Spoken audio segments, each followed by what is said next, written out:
Hey, hello, and welcome to my channel. And as you can see from the title, today we're talking about 2001 A Space Odyssey. And in particular, we're going to take a look at that strange bathroom we see in that room that astronaut Dave Bowman ends up in after he goes through the Stargate and comes out on the other side. So let's get started. Well, first, of course, we have to join our ship, Discovery 1, on its way to Jupiter. And on board, we meet our astronauts, Dave Bowman, our mission commander, and Frank Poole. And we can't forget our supercomputer, the HAL 9000, who is sort of like another crew member. As far as Dave and Frank know, this is just a scientific mission going to Jupiter, and we see them doing various checkups around the ship.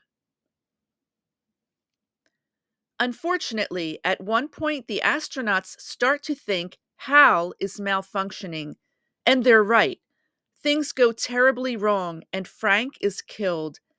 After Dave has to shut down Hal, he finally hears the video message detailing the real reason for their mission was to investigate a powerful signal that had been sent out from a 4 million-year-old monolith on the moon aimed at Jupiter.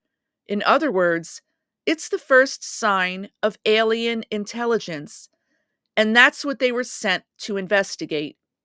Dave then leaves the Discovery 1 ship and enters into the Jupiter monolith, where he experiences the strange sights of the Stargate, a place where we see what appears to be galaxies and stars actually being born.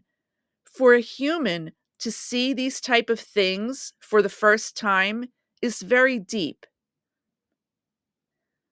When Dave arrives in the strange furnished room, he looks terrified. It's actually odd he even survived being inside a monolith that contains stars being born in just this small pod ship. And actually, our first glimpse of the bathroom in this place is in this scene. Can you see it?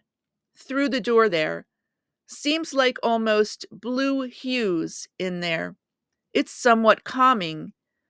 Dave then sees himself through the pod window, and he's standing right at the entrance of the bathroom, almost as if he just came out of it. And he seems to have aged with gray hair. In fact, we never see Dave exit the pod, because in the next shot, Dave is just walking through the room. But notice, the pod that was at the far end is now gone. Remember, it was here in the corner area, but now it's gone. It should be right in front of Dave here, but it isn't. And Dave is also walking away from the bathroom entrance here. It's in back of him. Yet in this next shot, Dave is walking into the bathroom entrance. It's as if whoever built this place wants Dave to enter the bathroom, because he tried to walk away from it, but seems to have been redirected back to enter the bathroom. Also, notice the dark robe and shoes on the bed, because they weren't there before either. As Dave enters the bathroom, we get our first look at what appears to be a monochrome blue-gray bathroom. I suppose it fits the neoclassical feel of the place, with a toilet to the left, a large sink and vanity, and a bathtub to the right. Oddly, the bathtub has a huge mirror hanging right above it. It's as if the alien presence that designed this had never used a bathtub before, since no one would want to put a mirror right next to it in case it might break. So, is this even a working bathroom? As if on cue, Dave then goes and stands in front of the mirror, silently looking at himself and a bit distressed. A strange detail is he seems to be right in front of the toilet here, a vaguely ancient Roman design. Again, I have to ask, does the toilet even work? Because time runs very strangely in this place. And to prove that point, Dave immediately sees a man sitting and eating food at a table, and the man is an older version of himself. And this older version comes and stands in the doorway of the bathroom, too. After that, we never see the younger version of Dave in the red astronaut suit again. It's like he's disappearing or existing in a strange timeline. The older version of Dave in the dark robe then goes back to eat, but after breaking a glass, he sees an even older version of himself laying in the bed.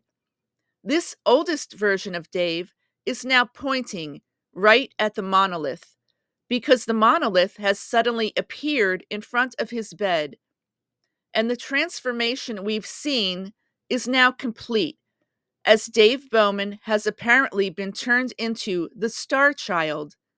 Has Dave completely disappeared? Or is this a rebirth for him? And what does that strange bathroom have to do with this? Let's find out.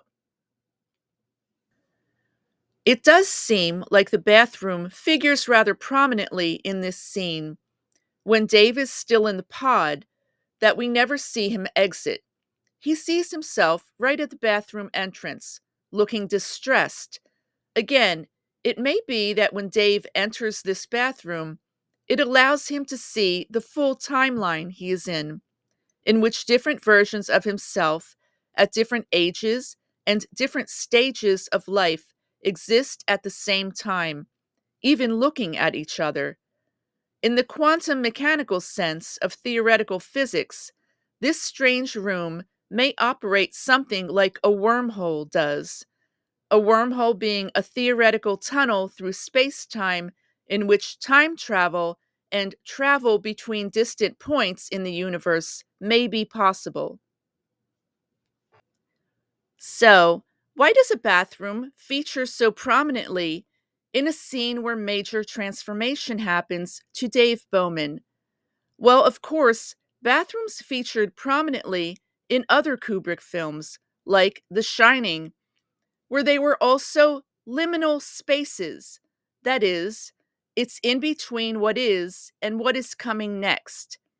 It's a transitional space, maybe even a staging area for what is coming next.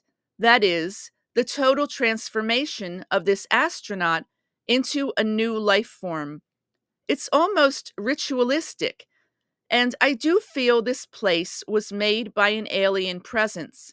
But what they do, literally making the pod spaceship disappear within seconds, must seem like magic to us mere humans, just like our technology would seem like magic to an ape man.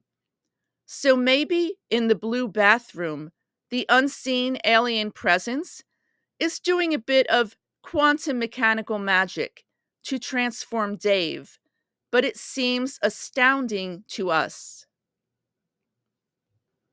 Well, that's my new video about the bathroom in 2001 A Space Odyssey. I hope you liked it. I'm working on something new for next week, and I hope to have that up soon. Also, let me say a big thank you to my awesome comment section. You keep me on my toes. Thank you. Also, it would help my channel if you did hit that subscribe button. But either way, my name is Shim. Thank you for spending time with me, and have a great day.